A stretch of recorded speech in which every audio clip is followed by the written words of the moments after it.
pas la violence. Nous, on veut pas de guerre. La situation nationale est marquée ces dernières années par un regain de civisme qui se manifeste à travers la destruction de biens publics et privés. La défiance de l'autorité de l'État et la justice privée sont monnaie courante au pays des hommes intègres. Quelles sont les causes si l'on sait que le Burkina était naguère pacifique? Et quelles solutions envisager pour y remédier? Voici la leitmotiv du mouvement citoyen pour la paix universelle. Cette idée a germé tout simplement parce que nous avons constaté, nous vivons les faits. Et aujourd'hui, que l'on veuille ou pas, nous sommes dedans. Mes enfants fréquentent ici, je vis ici. Le destin a voulu que je sois là et je suis au Burkina Faso. Et je ne regrette pas d'être au Burkina Faso. Voilà la raison pour laquelle, lorsque l'idée a germé, on s'est dit, bon, comment faire? On s'est rapproché de l'Alénaba à Kir. Je tire le chapeau, je dis infiniment merci. On s'est exprimé avec les nouveaux membres de l'association, parce que nous avons eu à faire un renouvellement des nouveaux membres de l'association. Il nous a entendu accepter, nous soutenir, voire parrainer ce projet de sensibilisation sur le civisme, le patriotisme et le respect de l'autre. On s'est dit, mais ce projet, comment le réaliser? Où allons-nous trouver l'argent? Notre association, nous ne sommes qu'une association naissante, c'est nos petites cotisations. Est-ce qu'on pourra réussir cela? Et voilà comment nous avons commencé le travail depuis près de 3 mois. On s'y met, c'est pas facile, mais on croit, on a foi. On sait que nous allons gagner ce pari et qu'au plus haut niveau, on va nous entendre et ils verront dans quelle mesure, comment nous soutenir. L'incivisme, un phénomène de plus en plus grandissant. Cette année, ce fléau a fortement touché le milieu scolaire. À Nagaré, dans la commune de Logobou, au lycée Yadaga de Wayugia et même l'université de Bobo-Dioulasso, les récentes actions de violence perpétrées par des élèves, surtout à l'endroit de leurs éducateurs, sont fermement condamnées par bon nombre de Burkinabés. Aujourd'hui, vraiment, nous sommes déçus par rapport au comportement de nos enfants. De nos enfants, et ce qui se passe actuellement, nous, on n'a jamais vu ça à l'école. Vous avez vu ce qui s'est passé dans la zone de Diapaga, jusqu'à ce qu'on va aller brûler le drapeau, déchirer le drapeau. Le civisme, comment on peut comprendre ça? Un élève, le drapeau c'est national, c'est notre patrimoine. On finit là-bas, on va taper, on frappe les enseignants, les professeurs. Et ce qui est étonnant, ce n'est pas les élèves de l'école primaire, c'est les secondaires. Comment vous pouvez expliquer ça à quelqu'un? Que les élèves du secondaire, qui ont un examen, et c'est ceux qui vous préparent à aller faire les examens, vous les frappez, vous saccagez leur maison, vous cassez tout, vous brûlez les engins, vous brûlez leur domicile. Le domicile là, c'est pour vous-même, c'est pour l'État. Si vous gâtez ça, qui va réparer? C'est vous.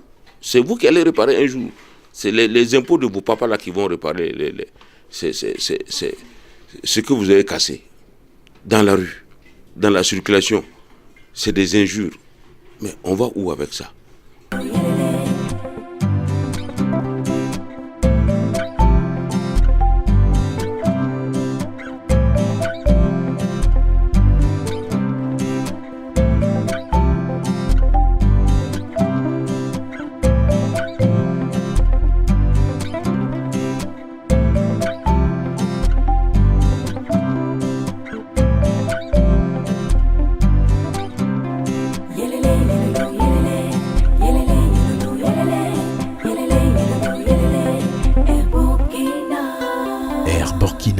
Et voyager d'où vient-on?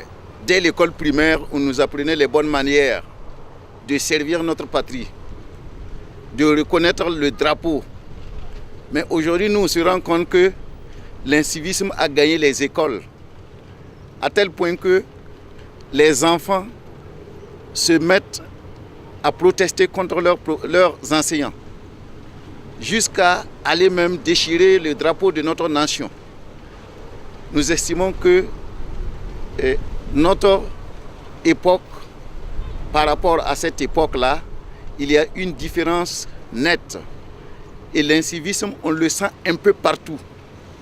Sur la route, on le sent. Au niveau des écoles, on le sent. partout dans les places publiques. Et même tout à l'heure, vous venez de voir des enfants qui nagent dans le barrage. Mais ça, on peut dire que c'est un peu de l'incivisme. Parce que d'abord, ça pollue l'eau et ils peuvent attraper des maladies. Et cela n'est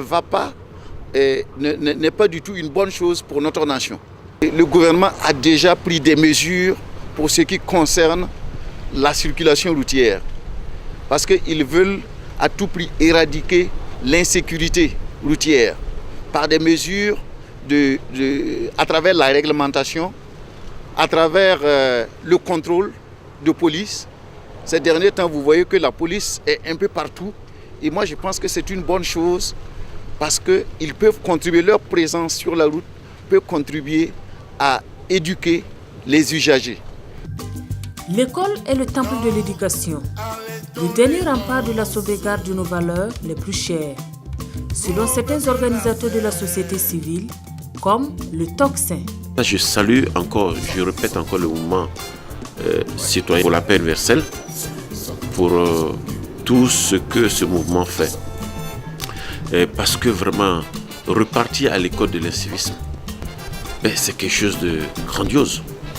Parce que comme on le dit, vous vous rendez compte, chez nous, c'est-à-dire chez nous quand on a commencé les études, mais le maître d'école était presque, peut-être je dis plus, un dieu. Parce qu'on veut ressembler au maître. Ensuite, on veut ressembler au professeur. Mais pourquoi ce changement brusque de mentalité de nos petits frères, de nos enfants? Ne pas respecter ses aînés. Ne pas respecter celui qui vous donne même un petit peu d'enseignement. Pourquoi ne pas respecter? Celui-là même qui vous fait voir après, celui-là même que grâce à lui, votre avenir peut être garanti. Et si vous ne respectez pas celui-là, vous savez que, comme on l'a dit, quand on n'a pas peur de Dieu, on n'a pas peur de tout.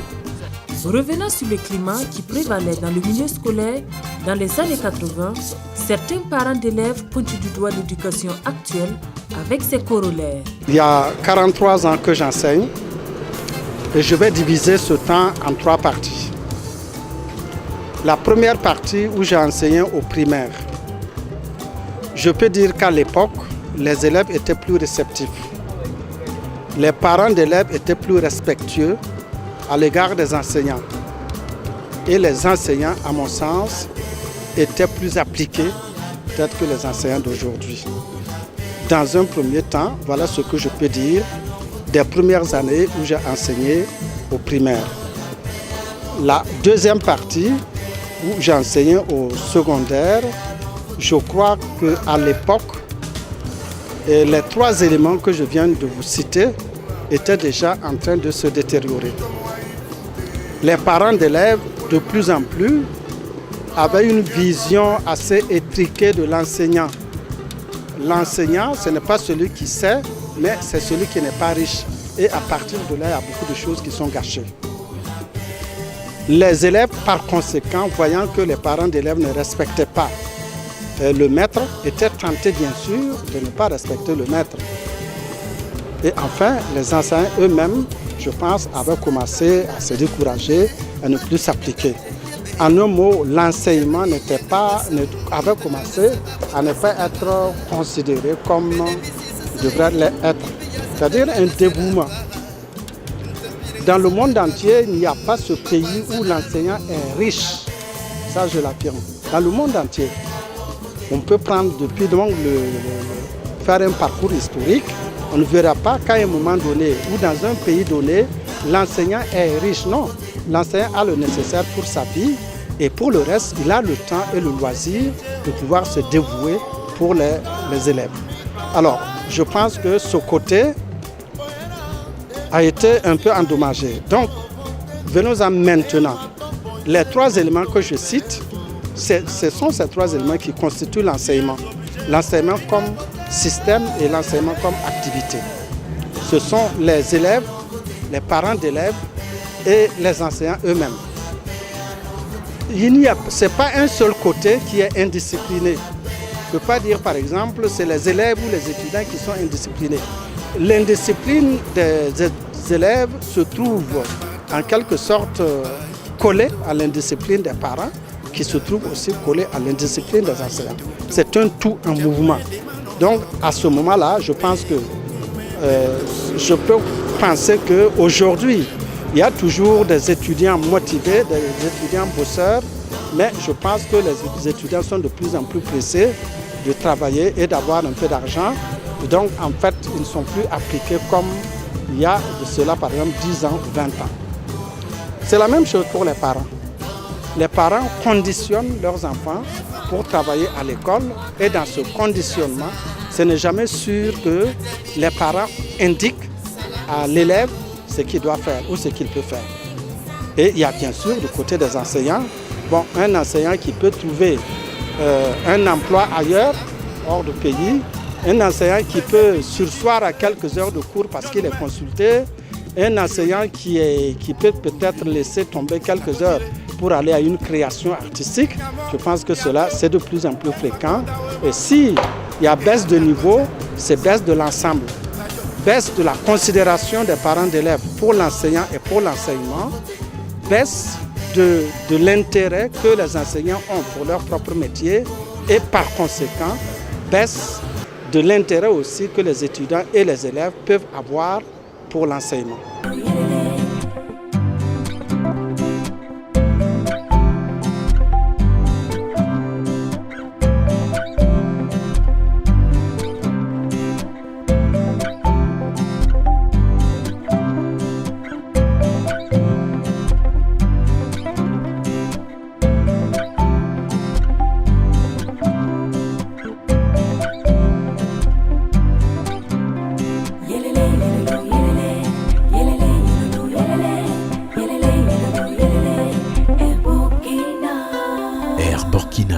Et voyager devient un plaisir.